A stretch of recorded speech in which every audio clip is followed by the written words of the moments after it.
हाय दोस्तों, मैं श्रवण आप सभी का स्वागत करता हूं इकोनॉमिक्स की क्लास में। जैसा कि हम सब पहले जीडीपी, जीएनपी, एनएनपी सब पर चर्चा किए थे जो कि राष्ट्रीय आय का मात्रक है। आज हम प्रति व्यक्ति आय के बारे में जानेंगे। तो प्रति व्यक्ति आय होता क्या है?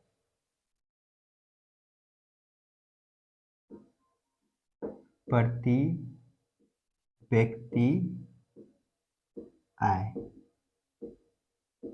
ये प्रति व्यक्ति आय क्या होता है? राष्ट्र की कुल आय में राष्ट्र की कुल जनसंख्या से यदि भाग दे देते हैं, राष्ट्र की कुल आय में कुल जनसंख्या, कुल जनसंख्या यदि राष्ट्र की कुल जनसंख्या से यदि भाग दे देते हैं तो प्रति व्यक्ति आय प्राप्त होता है। प्रति व्यक्ति आय का मतलब हो गया एक व्यक्ति का आय, एक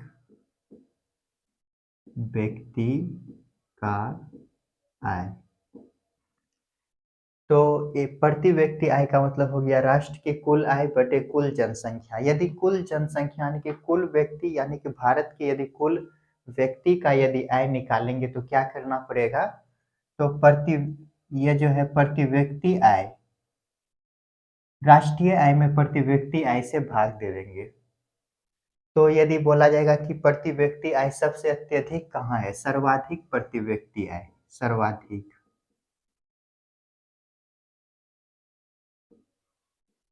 सर्वाधिक और न्यूनतम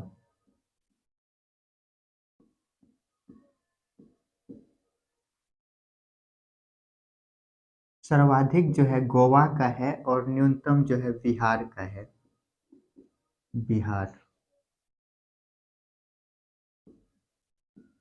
एक टर्म आता है हिंदू वृद्धि दर, हिंदू वृद्धि दर।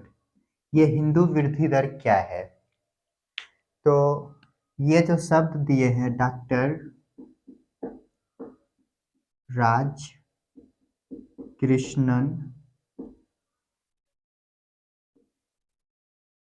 कृष्णन के द्वारा ये हिंदू वृद्धि शब्द दिए गए हैं। ये जो दिया गया है 1950 से 80 के बीच, 1950 से 80 के बीच देखा गया कि ये जो हिंदू वृद्धि दर है, हिंदू वृद्धि दर, ये जो है राष्ट्रीय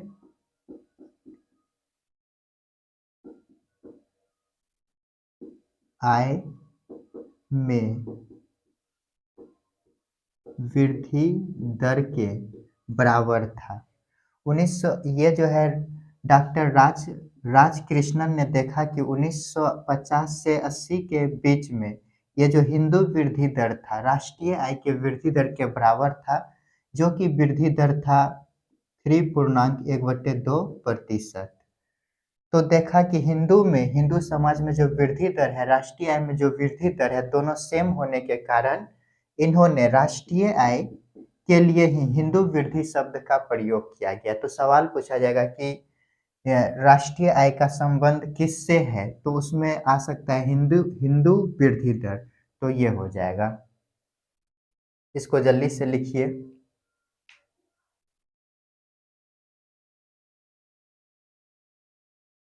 अच्छा, एक और आता है हरित लेखांकन। हरित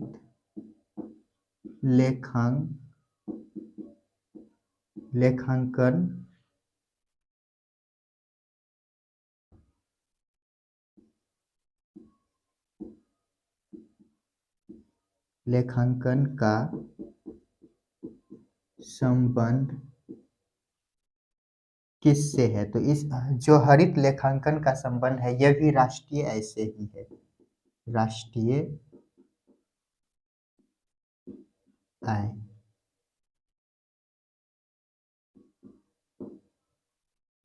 तो इसको भी लिख लीजिए, जल्दी से इनको लिखिए।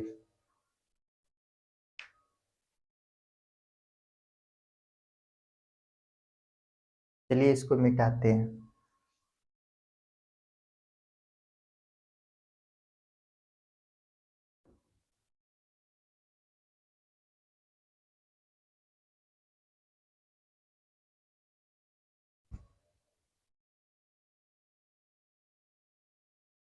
एक सवाल पूछा जाएगा, राष्ट्रीय आय में सर्वाधिक योगदान किसका है? जीडीपी में सर्वाधिक योगदान किस क्षेत्र का है? जैसा कि हम सब 3 क्षेत्र पढ़े हैं, प्राथमिक,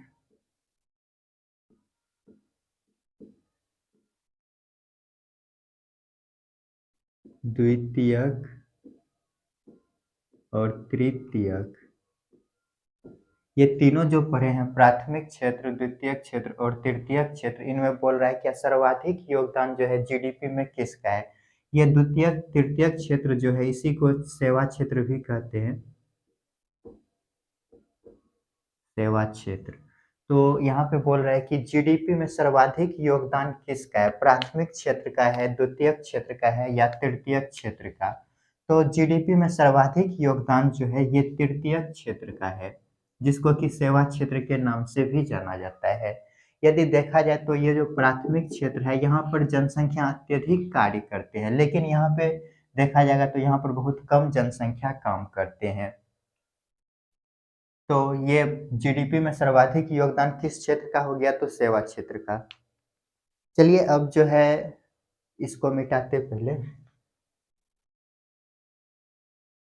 अब जानने का प्रयास करते हैं जीडीपी का गणना किन किन आधारों पर किया जाता है।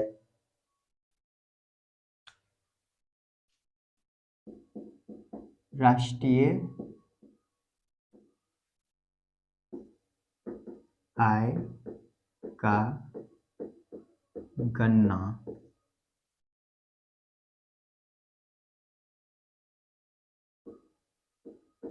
कैसे किया जाता है? राष्ट्रीय आय की गणना कैसे किया जाता है? उत्पादन गणना विधि। पहला है उत्पादन गणना विधि। उत्पादन गणना विधि। दूसरा है आय गणना विधि।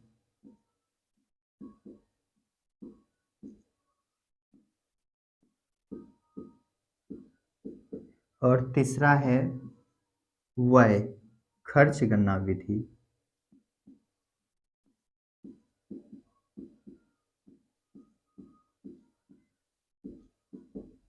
ये जो उत्पादन गणना विधि है, मान लीजिए हमको एक कार बनाना है, कार बनाना है, तो उसके लिए पहले क्या चाहिए? रॉ मटेरियल चाहिए, जो कि हमें किससे प्राप्त होगा? मिट्टी के अंदर से प्राप्त होगा रॉ मटेरियल, कच्चा माल। कच्चा माल, ये कच्चा माल जो प्राप्त होगा उसके बाद क्या करेंगे? इनसे हम मशीन बनाएंगे, मशीन बनाएंगे, उसके बाद ये कार बनेगा। ये जो कच्चा माल जो है इसको प्राप्त करने में मान लेते हैं हमको लग गया 100 रुपया, ये मशीन बनाने में लग गया हमको 200 रुपया, और ये जो कार जो बनकर तैयार हुआ, ये हम एग्जाम्पल छोटा ले रहे हैं, मान लेते हैं टोटल बन के तैयार हुआ मेरा 500 रुपया में। तो ये उत्पादन गणना विधि होता क्या है? तो इन सबको पहले जोड़ लीजिए, टोटल कितना हो जाता है? 100, 200, 300 और 500, 800 हो गया। तो इसमें क्या करेंगे? ये जो अंतिम है, अंतिम को छोड़कर इन दोनों को जोड़कर इनमें घटा देंगे। इनको यदि जोड़ते हैं तो कितना हो जाता है? 300। 300 माइनस कर देते तो हो गया मेरा 500। ये जो है कि ये जो हो जाता है मेरा, ये ये जो प्राप्त हुआ यही हो जाता है मेरा उत्पादन गणना विधि। ये जो उत्पादन गणना विधि होता है, जितना भी हम उत्पादन करते हैं, अंतिम उत्पाद में फर्स्ट उत्पाद को यदि घटा देते हैं तो हमको जीडीपी प्राप्त हो जाता है। ये जो जीडीपी प्राप्त होता है, इसको ही उत्पादन गणना विधि कहा जाता है। उसके बाद ये जो है आय गणना विधि, इसमें व्यक्तियों के आय को जोड़ लिया जाता है। सभी सभी व्यक्तियों के आय को जोड़कर जीडीपी निकाला जाता है, जीडीपी प्राप्त किया जाता है, जिसको कि आय गणना विधि कहते हैं। अच्छा, व्यक्ति जो है कि 3 क्षेत्र में काम करते हैं: प्राथमिक क्षेत्र, द्वितीयक क्षेत्र और तृतीयक क्षेत्र। ये जो व्यक्ति जो काम करते हैं प्राथमिक क्षेत्र, द्वितीयक क्षेत्र में, इन सभी के आय को जोड़कर जो जीडीपी प्राप्त किया जाता है, उसको ही आय गणना विधि कहते हैं। सभी व्यक्तियों के आय को जो जोड़कर प्राप्त किया जाता है। ये जो खर्च गणना विधि है, कोई व्यक्ति है, वो यदि खर्च करता है तो उन सभी खर्चों को यदि जोड़ लिया जाता है तो उनसे उनसे भी जीडीपी प्राप्त हो जाता है। तो देखिए, खर्च यदि जब हम करते हैं तो किस किस मद पे करते हैं? शिक्षा पे करते हैं, शिक्षा, स्वास्थ्य, परिवहन,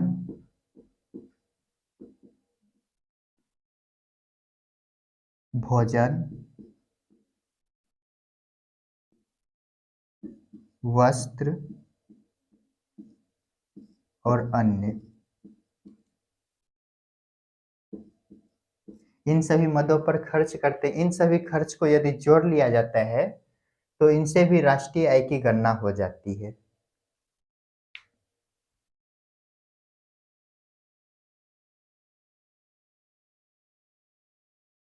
तो हम क्या सीखे यहाँ पर? राष्ट्रीय आय की गणना कैसे किया जाता है? तो पहले हम देखें उत्पादन गणना विधि। इनमें सभी प्रकार का जो भी उत्पादन किया जाता है उन सभी को जोड़ करके निकाला जाता है। उसके बाद आय गणना विधि में सभी व्यक्तियों के आय को जोड़कर जो जीडीपी प्राप्त होता है उससे ज्ञात किया जाता है। और ये जो खर्च है, जिन मदों पर हम खर्च करते हैं उन सभी मदों को जोड़कर जो प्राप्त जीडीपी होता है वो खर्च गणना विधि द्वारा निकाला जाता है। तो राष्ट्रीय आय की गणना के कैसे किया जाता है? तो इन 3 विधि को याद रखिएगा।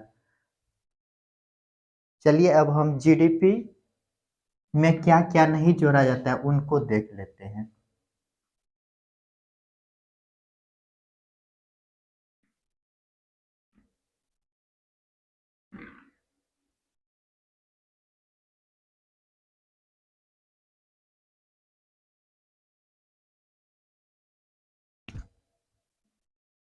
जीडीपी में किसे शामिल नहीं करते हैं? शामिल नहीं करते हैं। तो जीडीपी, ब्लैक मनी, यदि हम बोले काला धन,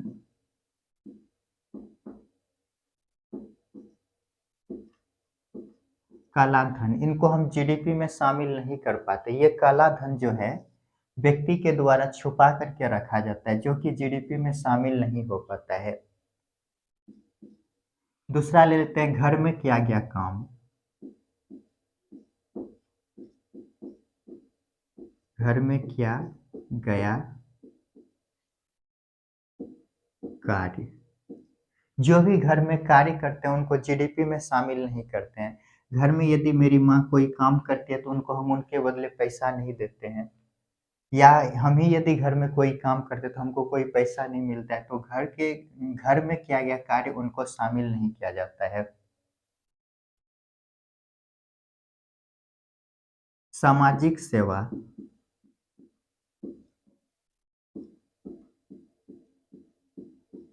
इनको भी शामिल नहीं किया जाता है। समाज में जो सेवा दिए जाते हैं, उनको भी जीडीपी में जो है कि शामिल नहीं किया जाता है। और चौथा है, यदि हम बात करें वृद्धा पेंशन,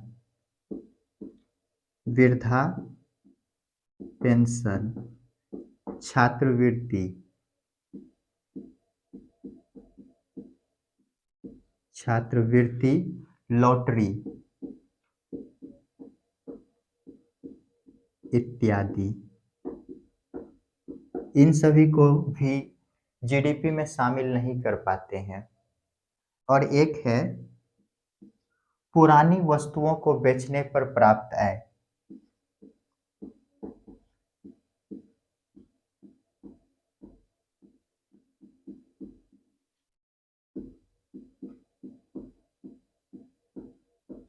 बेचने से प्राप्त आय, इन सभी जो मद हैं, इन सभी को जीडीपी में शामिल नहीं कर पाते हैं।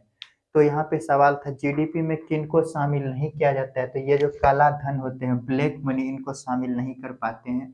घर में किया गया कार्य, उनको शामिल नहीं कर पाते हैं। जो कि सामाजिक सेवा देते हैं, समाज में जो सेवा दिया जाता है, इनको शामिल नहीं कर पाते हैं। पेंशन, पेंशन में यदि ले तो हम वृद्धा पेंशन, छात्रवृत्ति, लॉटरी, इन सभी को शामिल नहीं करते हैं। पुरानी वस्तुओं को बेचने से प्राप्त आय, इनको भी हम जो है कि जीडीपी में शामिल नहीं करते हैं।